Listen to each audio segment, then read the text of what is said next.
आज जंगल के राजा वीरा ने अपने कुछ खास वफादार सिपाहियों को एक जगह इकट्ठा किया। सिपाहियों, तुम सभी को मैं एक बड़ी जिम्मेदारी का काम सौंप रहा हूँ। हमारा इकट्ठा किया हुआ सोना कल विदेशी जहाजों से हमारे पास आ रहा है। तुम्हें वो सारा सोना अपने जहाजों में सही सलामत भरकर यहाँ लेकर आना है। लेकिन याद रहे, इस काम में कोई भी लापरवाही मैं बर्दाश्त नहीं करूँगा, क्योंकि ये सारा सोना हमारे जंगल की गरीब जनता का है।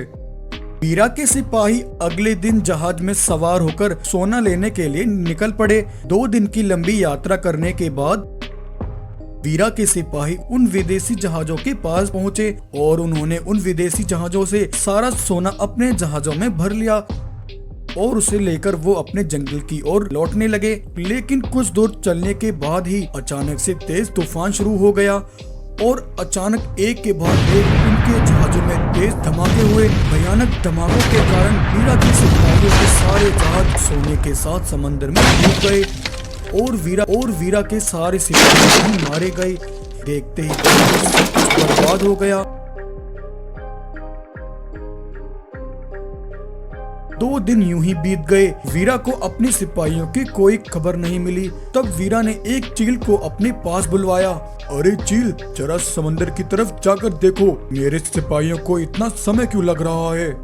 तब वो चील उड़कर समंदर की तरफ पहुंची, जहां उसने देखा वीरा के सारे जहाज टूटकर बिखर चुके हैं और गहरे पानी में डूबे हुए हैं और साथ ही वीरा के सिपाहियों की लाशें भी खून से लथपथ पानी के ऊपर तैर रही हैं। ये नजारा देखकर चील फौरन वहां से वीरा के पास आई।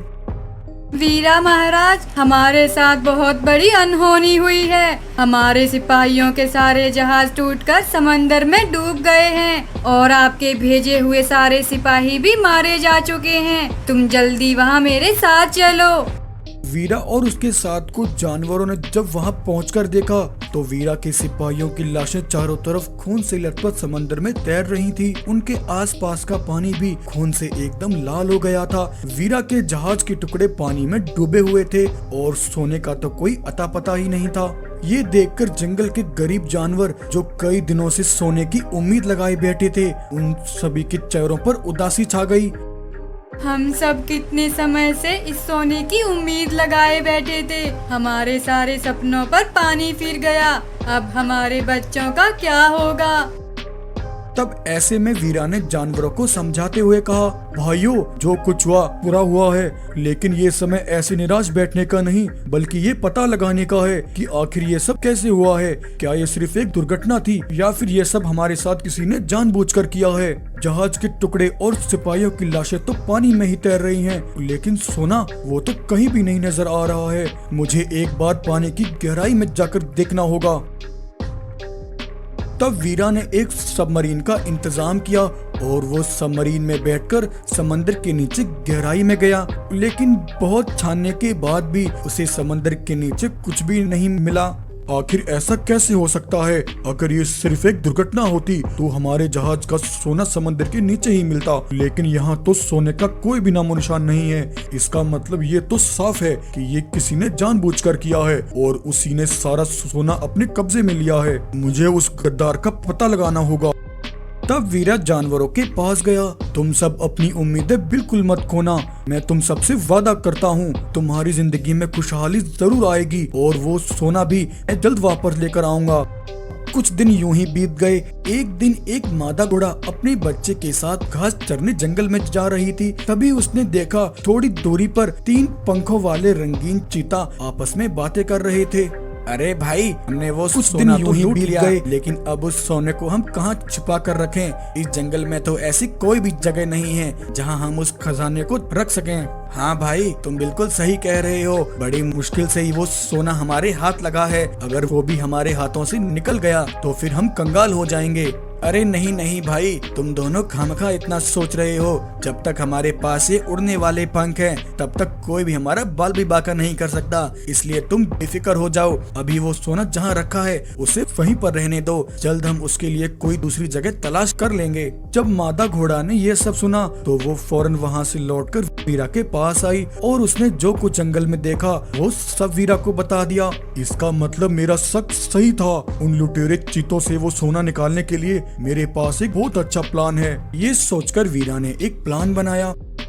उधर उस जंगल में एक भालू और गोरिल्ला आपस में बातें करते हुए जा रहे थे। अरे गोरिल्ला भाई, क्या तुम्हें पता है हमारे इस जंगल की काली पहाड़ी के पीछे एक ऐसी रहस्यमयी गुफा है जिसके बारे में जंगल में किसी को नहीं पता। सालों से वो गुफा ऐसे ही वीरान पड़ी है। मुझे तो उस गुफा की तरफ जाने में भी डर लगता है भाई। रंगीन चीतों ने जब गोरिल्ला और भालू की ये बातें सुनी तो वो फौरन उड़कर काली घाटी के पीछे उस गुफा तक पहुँचे। चलो भाई, हमारा काम तो आसान हो गया। हमें सोना छुपाने के लिए एक सुरक्षित जगह मिल गई। ऐसा कहकर रंगीन चीतों ने वो सारा सोना लाकर उस गुफा के अंदर छिपा दिया और उसका दरवाजा एक पत्थर से बंद कर दिया। चलो भाई, अब चलकर कोई दूसरा बड़ा खजाना लूटा जाए। आखिर जितना भी सोना हो हमारे लिए तो कम ही है। वहीं थोड़ी देर बाद उस गुफा का पत्थर उसके सामने से हटा, क्योंकि उस गुफा के अंदर पहले से ही वीरा मौजूद था और इस तरह वीरा का ये प्लान कामयाब रहा। दरअसल उस दिन जब मादा घोड़ा से रंगीन चीतों के बारे में सुनकर मादा फौरन अपने दोस्त भालू और गोरिल्ला के पास गया। भालू, गोरिल्ला, तुम्हें इसी समय पास के जंगल जाना है और रास्ते में काली घाटी के पीछे वाली गुफा के बारे में बातें करते हुए जाना है कि तुम्हें उस वीरान पड़ी गुफा की तरफ जाने में भी डर लगता है। और यूं इस तरह वीरा ने अपनी सूझबूझ का इस्तेमाल करके उन रंगीन चीतों को बेवकूफ बनाकर उनसे अपना सारा सोना हासिल कर लिया। वीरा ने वो सोना ले जाकर अपने जंगल के जानवरों में बांट दिया। वीरा महाराज, आपकी जय हो, आपने अपना वादा पूरा किया। हाँ भाइयों, लेकिन अभी एक काम बाकी है। वो रंगीन लुटेरे चीता किसी और को न लूट सकें, इसके लिए मुझे उन्हें रोकना होगा। और जिन पंखों की उड़ान के घमंड में आकर वो आए दिन ऐसी लूटपाट करते हैं, उन्हें भी एक बार सबक सिखाना है।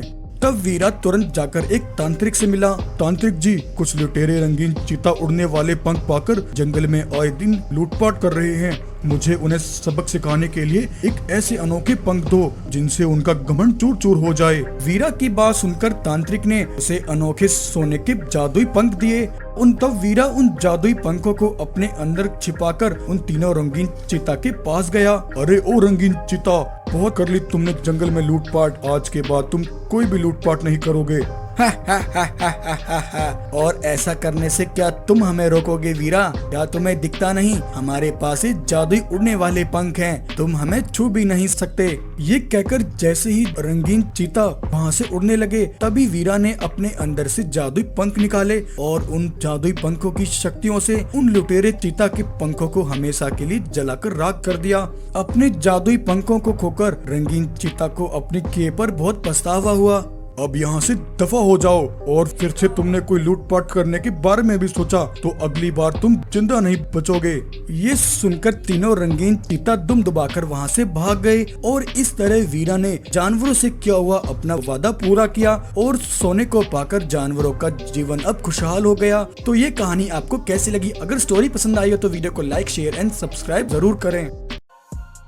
जंगल में घोर अंधेरा छाया हुआ था और बिजली के साथ तेज ठंडी हवाएं चल रही थी। उस तूफानी रात में तेजा अपने एक सिपाही को बुलवाता है। सिपाही, जल्दी से जाकर रुद्र प्रताप को खबर दो। डाकू शेर मंगल सिंह कल अपने साथियों के साथ जंगल की नील नदी पर आने वाला है। तेजा का सिपाही फौरन रुद्र प्रताप के पास जाकर उसे ये खबर देता है। सिपाहियों, तैयार हो जाओ, कल मंगल सिंह की जिंदगी का आखिरी दिन होगा।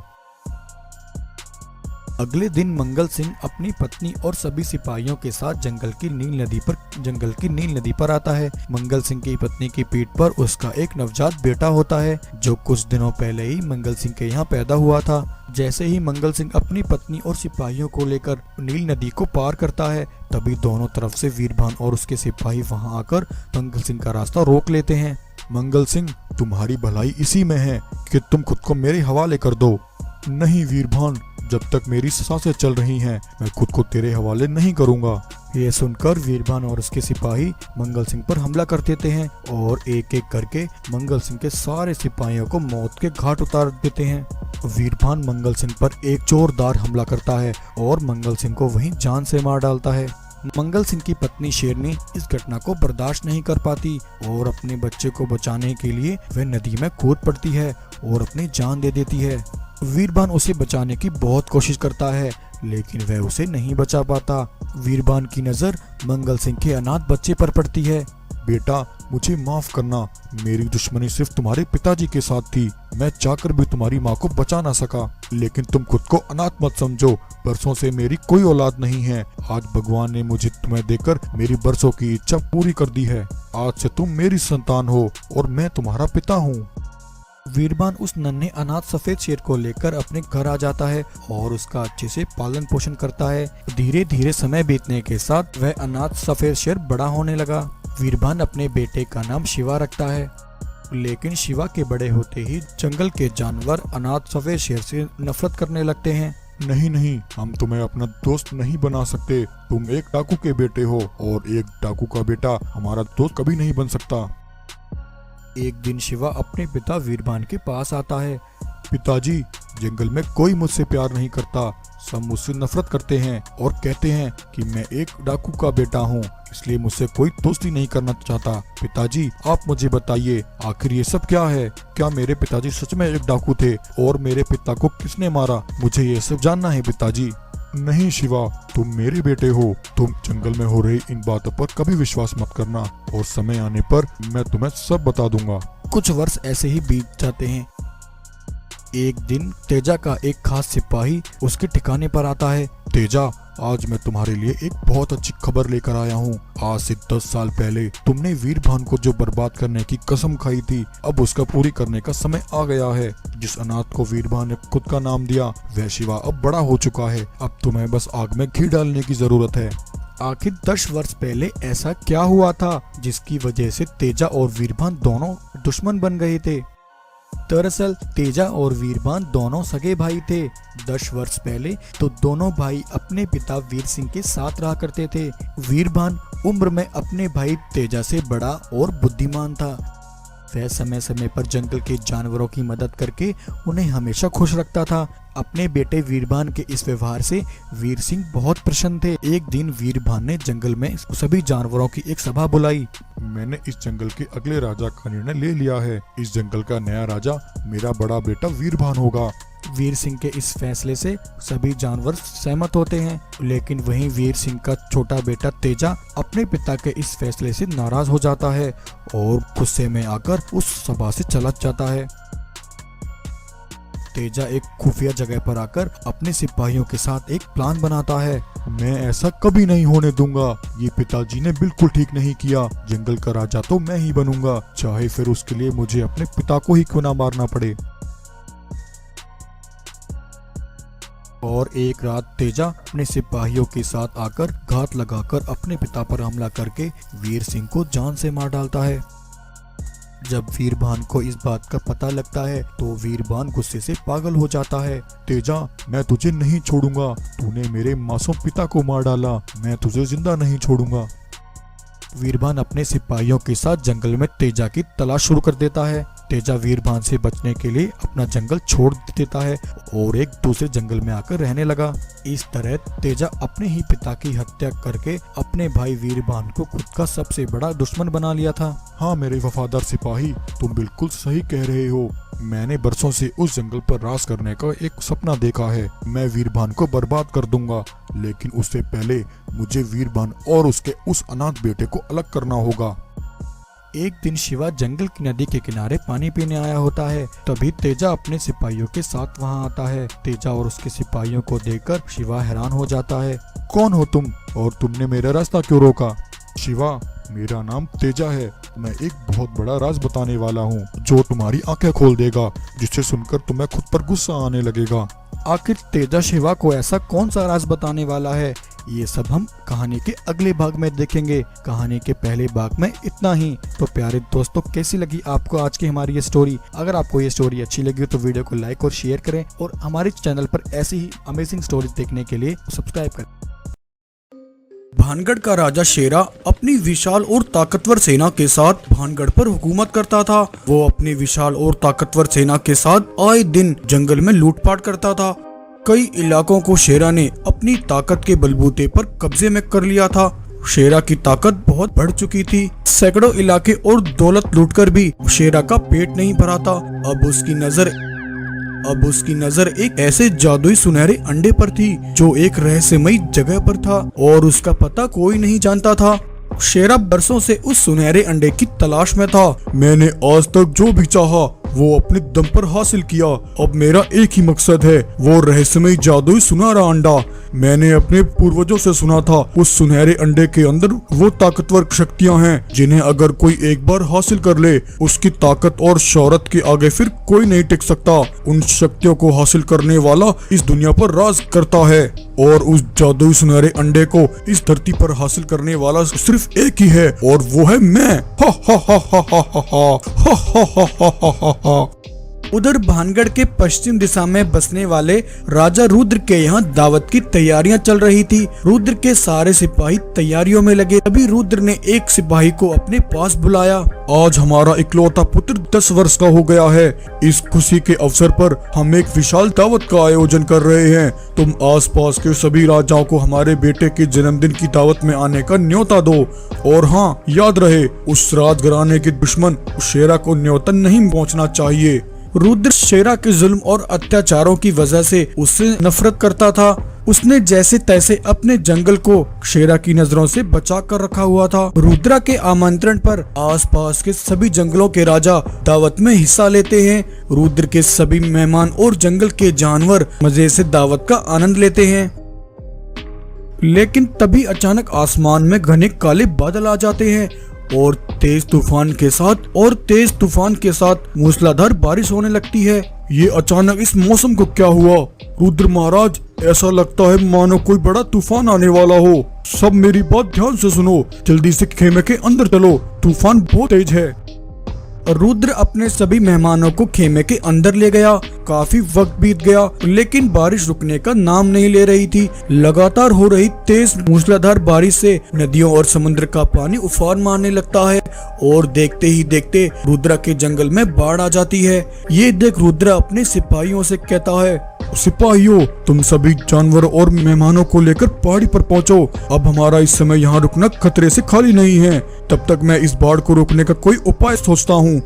रुद्रा पहाड़ी से नदी के पानी के बहाव को देखता है लेकिन वो चाहकर भी नदी के उस पानी को जंगल में आने से रोक नहीं पाता। लेकिन तभी रुद्रा को कुछ आवाजें सुनाई देती हैं। रुद्रा ने जब आगे चलकर देखा, एक विशाल जलपरी घायल अवस्था में जमीन पर पड़ी थी। रुद्रा ये देखकर तुरंत जलपरी के पास गया। अरे, ये तो कोई जलपरी है। इसके शरीर से तो बहुत खून बह रहा है। इसे यहाँ छोड़ दिया तो ये सुबह तक जिंदा नहीं बच पाएगी। ये सोचकर रुद्रा उस जलपरी को अपने घर ले आता है और वैद्य भालू को बुलाकर जलपरी का इलाज करता है। कुछ दिन बाद जलपरी को होश आता है। अरे, ये मैं कहाँ आ गई? ये तो मेरा घर नहीं है। तुम कौन हो और मैं यहाँ कैसे आई? जलपरी बहन, मेरा नाम रुद्रा है। तुम इस समय मेरे घर में हो। कल रात हुई तेज बारिश में तुम नदी से बहकर किनारे पर आ गई थी। तुम्हारी जख्मी हालत देखकर मैं तुम्हें अपने घर ले आया। रुद्रा भाई, तुम्हारा बहुत शुक्रिया। तुमने मुझ पर बहुत बड़ा एहसान किया है। समंदर में मेरा परिवार रहता है। कल रात तेज पानी के बहाव से मैं अपने परिवार से बिछड़ गई, लेकिन मैं ज्यादा देर तक बिना पानी के जीवित नहीं रह पाऊंगी। चिंता मत करो जलपरी बहन, मैं उसका भी बंदोबस्त कर देता हूँ। तब रुद्रा उस जलपरी को जंगल के एक पुराने कुएं में डाल देता है। जलपरी बहन, अब तुम बेफिक्र होकर यहाँ आराम से रहो। मैं तुम्हें समय समय पर खाना भिजवाता रहूंगा और तुम फिक्र मत करो, तुम जल्द अपने परिवार से मिलोगी। और इस तरह रुद्रा हर रोज अपने एक सिपाही से कहकर जलपरी के लिए खाना भिजवाता।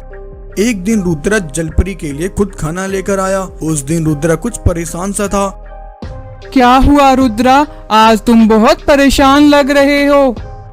नहीं जलपरी बहन, ऐसी कोई बात नहीं है। दरअसल जंगल में हुई तेज बारिश से किसानों की फसलें बर्बाद हो गई हैं, जिसके कारण जंगल में खाने की कमी हो गई है। मैं तो राजा होने के कारण अपना पेट भर लेता हूँ, लेकिन मेरी प्रजा इस समय एक मुश्किल दौर से गुजर रही है। तब ये सुनकर जलपरी ने अपनी जादुई शक्तियों से वहाँ ढेर सारा भोजन प्रकट करती है। रुद्रा ये देखकर बहुत खुश हुआ और उसने वो भोजन जंगल के जानवरों में बांट दिया। ऐसे ही एक दिन जलपरी रुद्रा को ढेर सारा भोजन बनाकर दे रही थी, लेकिन उस दिन जलपरी को ऐसा करते शेरा का एक सिपाही देख लेता है। ये देख उसकी आंखें फटी की फटी रह गईं। वो तुरंत वहाँ से भागकर शेरा के पास आया और उसे आकर सब बता दिया। सिपाही, ये तुम क्या कह रहे हो? तुम होश में तो हो? आखिर ऐसा कैसे हो सकता है? हाँ सरदार, मैं सच कह रहा हूँ, मैंने अपनी आंखों से ये सब देखा है। वो जलपरी कोई साधारण जलपरी नहीं है। उससे जो मांगो वो अपनी शक्तियों से तुरंत प्रकट करती है। मैंने अपने इतिहास में आज तक ऐसी जलपरी का नाम नहीं सुना। हो ना हो, उसके पीछे जरूर कोई बड़ा राज है। तभी शेरा को उस सुनहरे जादुई अंडे का ख्याल आता है। अगर उस जलपरी के अंदर ऐसी अद्भुत शक्तियां हैं, तो वो जरूर उस सुनहरे अंडे का भी पता जानती होगी। ये कहकर शेरा ने अपनी सेना के साथ रुद्र के जंगल पहुंचकर दावा बोल दिया, लेकिन आज रुद्रा वहां नहीं था।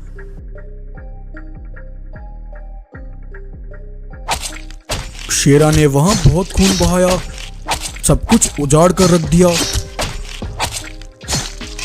शेरा रुद्र के सिपाहियों और उस जलपरी को बंदी बनाकर अपने साथ ले आया। हा, अब मेरा मकसद जल्द कामयाब होगा। जलपरी, मेरी बात ध्यान से सुनो। अगर तू खुद को जिंदा देखना चाहती है तो मुझे सीधा सीधा बता, वो जादुई सुनहरा अंडा कहाँ रखा है। मुझे किसी भी कीमत पर वो जादुई अंडा चाहिए। जब तक तू मुझे उस अंडे तक पहुँचने का रास्ता नहीं बताती, तब तक तू इसी तरह यहाँ बिना पानी और खाने की कैद रहेगी। उधर जब रुद्रा को ये बात पता चली तो वो रात के समय सबसे छिपकर अपने सिपाहियों के पास आया। सिपाहियों, तुम सब ठीक तो हो? ये सब कैसे हुआ? महाराज, हम सब ठीक हैं। शेरा ने अचानक हमारे जंगल पर हमला किया और हम सबको बंदी बनाकर वो यहाँ ले आया। वो जलपरी कहाँ है? मैंने उसे हर जगह तलाश किया। महाराज, शेरा ने उस जलपरी को अपने पास बंदी बनाकर रखा है। वो उस पर बहुत जुल्म कर रहा है। आप जल्दी से कुछ कीजिए महाराज। तब रुद्रा शेरा के सिपाहियों से बचकर जलपरी के पास आया।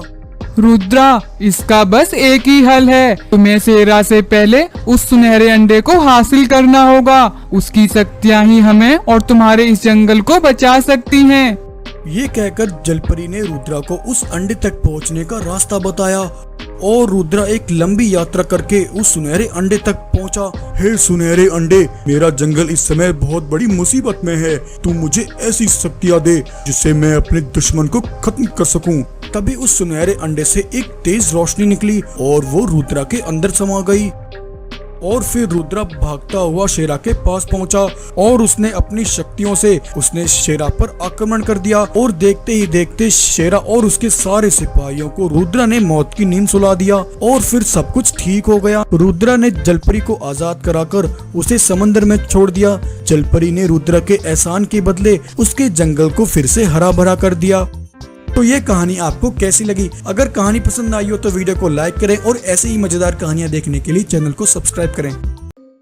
आज से 2 साल पहले रघु शेर सिम्बा नाम के इस छोटे से चीता के बच्चे को लेकर इस जंगल में आया था और तब से वो यहाँ रहकर इस बच्चे की देखभाल करके उसका पालन पोषण कर रहा है। बेटा सिम्बा, तुम खुद को कभी अनाथ मत समझना। अब से तुम मेरे बेटे हो। दुनिया भले ही तुम्हें नफरत की नजरों से देखे, लेकिन मैंने तुम्हारी माँ को जो वचन दिया है, मरते दम तक मैं उस वचन को निभाऊंगा।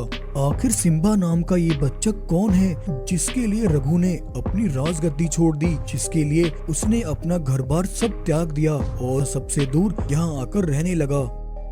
दरअसल ये बात 2 साल पहले की है। रघु के पिता महाराज रुद्रा, जो मांडवा जंगल के महाराज थे, पिछले 25 वर्षों से मांडवा जंगल को संभालते आ रहे थे। सालों से मांडवा जंगल अपनी सुख समृद्धि और खुशहाली के लिए मशहूर था। मांडवा में हर एक जानवर अपने परिवार के साथ बड़ी खुशी से अपना जीवन जीता और सब एक साथ मिलजुल कर रहा करते थे और हर कोई एक दूसरे के कामों में हाथ बटाया करता था। वहाँ रहने वाली एक बूढ़ी मादा भालू हर रोज बच्चों को एक वीर योद्धा की कहानी सुनाती। वो जिसके आते ही जंगल के बाग दहाड़ने लगते हैं, आसमान में बादल जिसकी दहाड़ से गरज उठते हैं, वो है एक ऐसा वीर बहादुर योद्धा। गरीबों का वो है मसीहा और जालिमों का वो है विनाशक।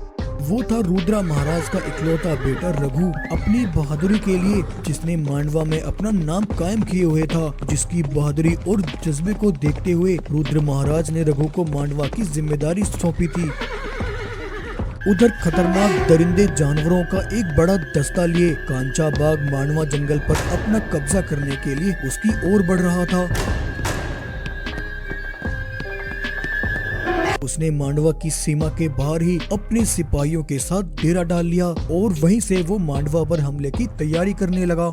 उस रघु की ताकत के आगे हमारा ये विशाल रेवड़ भी कम पड़ जाएगा महाराज। वो अकेला 100 के बराबर है। उसे अपने सामने झुकाने के लिए हमें उसकी कमजोरी पता करनी होगी। चिंता मत करो सिपाहियों, आखिर मांडवा में कोई तो ऐसा होगा जो मांडवा के साथ वफादारी करते हुए हमारा साथ देगा। मुझे ऐसे ही किस शख्स की तलाश है। यूं कांचा अपने सिपाहियों के साथ बड़े मंसूबे बना रहा था और उधर मांडवा के एक वफादार सिपाही ने चंद पैसों और दौलत के लालच में आकर मांडवा के साथ गद्दारी करने पर वो मजबूर हो गया। रुद्रा महाराज का एक वफादार सिपाही देवराज चीता रात में आकर कांचा बाग से मिला। देवरा, वफादारी की तो सीमा लांग कर तुम मेरे पास आए हो। तुम्हारा ये फैसला तुम्हें माला माल कर देगा। मैं जानता हूँ मांडवा का एक एक सिपाही रघु के प्रति वफादार है और वो उसके लिए अपनी जान भी दे देंगे। रघु को कमजोर करने के लिए मुझे उसकी रीढ़ की हड्डी, उसके एक एक वफादार सिपाही को खत्म करना होगा। तुम्हें कैसे भी करके मांडवा के वफादार सिपाहियों को अपनी बातों में उलझाकर काली पहाड़ी के पीछे वाले जंगल में लेकर आना है। उसके बाद मैं सब संभाल लूंगा। इतना कहकर कांचा ने देवरा को सोने से भरे हुए 4 बक्से दिए। उन सोने के बड़े बक्सों को देखकर देवरा लालच में आ गया और वो भागता हुआ महाराज रुद्रा के पास गया। महाराज, मैं अभी अभी काली पहाड़ी की तरफ से आ रहा हूँ। कुछ दुश्मन घुसपैठिए काली पहाड़ी के पीछे वाले जंगल में डेरा डाले बैठे हैं। वो कभी भी हम पर हमलावर हो सकते हैं महाराज। इस समय रघु भी यहाँ पर नहीं है, इसलिए मांडवा की रक्षा की जिम्मेदारी इस समय मेरी है। आप मुझे आज्ञा दें कि मैं मांडवा के कुछ सिपाहियों को लेकर काली पहाड़ी के पीछे वाले जंगल में जाऊँ और वहाँ जाकर उन घुसपैठियों को खदेड़ दूं। मुझे अपने साथ सिपाहियों को ले जाने की आज्ञा दीजिए महाराज। देवराज चीता की ये बातें सुनकर रुद्रा उसको अपने सिपाहियों के ले जाने की अनुमति दे देता है और इस तरह देवरा मांडवा के कुछ वफादार सिपाहियों का एक दस्ता लेकर काली पहाड़ी के पीछे वाले जंगल में आ जाता है। वहां आकर देवरा थोड़ा आगे चलकर दुश्मनों को आने का इशारा करता है। कांचा के सिपाही पहले से मांडवा के सिपाहियों का इंतजार कर रहे थे। वो सब निकलकर बाहर आते हैं और मांडवा के सिपाहियों पर हमला कर देते हैं। देखते ही देखते जंगल में घमासान लड़ाई शुरू हो जाती है और कांचा के सिपाही एक एक करके बड़ी बेरहमी के साथ मांडवा के सारे सिपाहियों को मौत घाट उतार देते हैं। मांडवा के सिपाहियों को मौत के हवाले करके देवरा चीता महाराज रुद्रा के पास आता है। महाराज, हमारे सारे सिपाही काली पहाड़ी के पीछे वाले जंगल में पहुंच गए हैं और वो सब अच्छे से युद्ध का अभ्यास कर रहे हैं। अगर आप इजाजत दें तो मैं कुछ और सिपाहियों को अपने साथ ले जाना चाहता हूँ। ये कहकर देवरा रुद्रा के कुछ और सिपाहियों को अपने साथ ले जाता है और उन सबको जंगल में लाकर मौत के हवाले कर देता है। वहीं जंगल में हो रही इस खूनरेजी को एक चील आसमान से उड़कर देख रही थी। चील उड़कर रघु के पास आती है और उसने जंगल में जो भी देखा वो सब रघु को बताती है और इस तरह यूं रघु ने मादा चीता को दिया हुआ अपना वचन निभाने के लिए उसने अपने जंगल को हमेशा के लिए छोड़ और कांचा के सिपाहियों को हमला करने का इशारा करता है। लेकिन आज रघु अपने साथ कुछ सिपाहियों को लेकर कांचा के सिपाहियों पर हमला कर देता है और आज रघु और उसके सिपाही मिलकर कांचा के सिपाहियों को खून में नहला देते हैं। रघु देवराज चीता को बंदी बना लेता है और उसे बंदी बनाकर महाराज के पास लेकर आता है। देवरा ने मांडवा के साथ गद्दारी की है। इसकी गद्दारी की वजह से मैंने अपने कई वफादार सिपाहियों को और कई बहादुर माताओं ने अपने बेटों को खो दिया। इसकी सजा का निर्णय सिर्फ मांडवा की जनता ही तय करेगी। महाराज, इसने हम सबके साथ गद्दारी की है। ये गद्दार है और गद्दार की सजा सिर्फ मौत है। हाँ महाराज, इसकी सजा सिर्फ मौत है। इसे जीने का कोई हक नहीं है।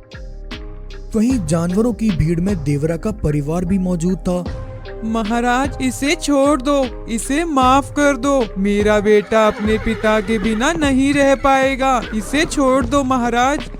महाराज, मैं तो कहता हूँ इस देवरा के साथ इसकी पत्नी और बेटे को भी मौत के हवाले कर दिया जाए। आखिर इसकी गद्दारी में इसके परिवार ने भी इसका साथ दिया है। हाँ महाराज, इसकी पत्नी और बेटे को भी सजा मिलनी चाहिए।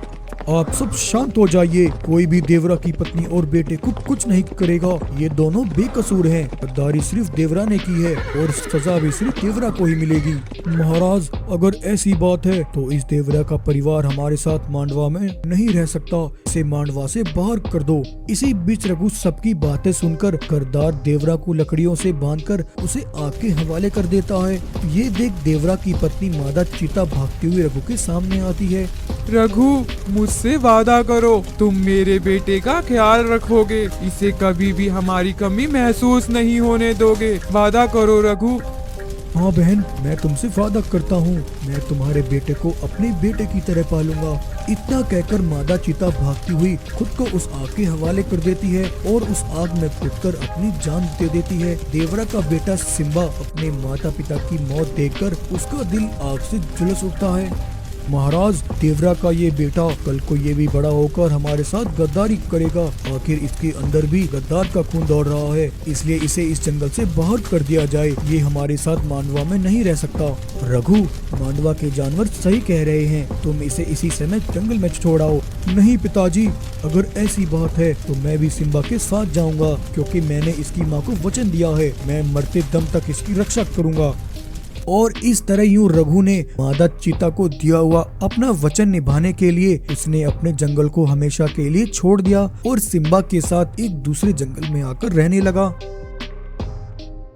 वहीं दूसरी तरफ कांचा अपने सिपाहियों की मौत से उसके अंदर बदले की आग जल रही थी और वो मांडवा जंगल पर अपना कब्जा करने के लिए एक बार फिर से हमला करने की तैयारी शुरू कर देता है। जहां एक तरफ कांचा मांडवा जंगल पर एक बड़ा हमले की तैयारी में था, वहीं दूसरी तरफ रघु इस बात से बिल्कुल बेखबर था। वो तो बेचारे मासूम सिम्बा की माँ को दिया हुआ अपना वचन निभा रहा था। तो प्यारे दोस्तों, ये था इस कहानी का पहला भाग। कहानी के अगले भाग में हम देखेंगे कि क्या कांचा मांडवा पर हमला करता है और कैसे रघु अपने जंगल को कांचा के कहर से बचा पाता है। तो ये सब हम कहानी के अगले भाग में देखेंगे। अगर आपको इस कहानी का पहला भाग पसंद आया तो वीडियो को लाइक, शेयर एंड चैनल को सब्सक्राइब जरूर करें।